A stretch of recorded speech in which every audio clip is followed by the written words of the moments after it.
Arestado naman ang isang lalaki sa Baguio City ng mga tauhan ng Regional Anti-Cybercrime Unit Cordillera dahil sa pagbebenta ng mga rehistradong SIM card na may verified GCash sa isang Facebook page.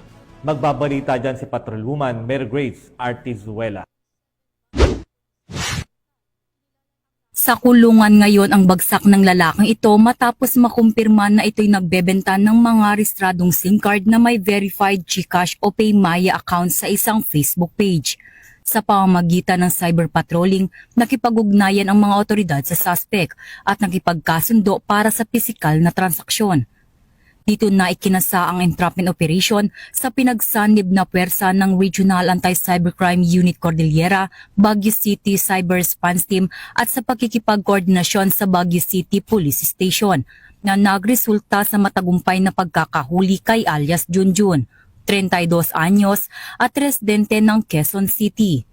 Kinasuhan ng suspect sa paglabag sa SIM Registration Act at Anti-Financial Account Scamming Act o AFASA.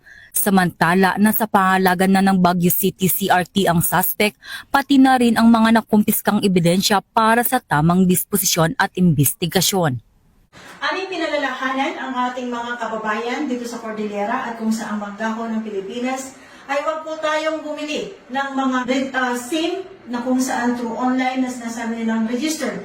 Ito po ay hindi natin alam ay nagamit na sa pang-i-scam at nagamit na sa illegal activities itong mga registered SIM card na ito na hindi natin alam kung kanino may-ari.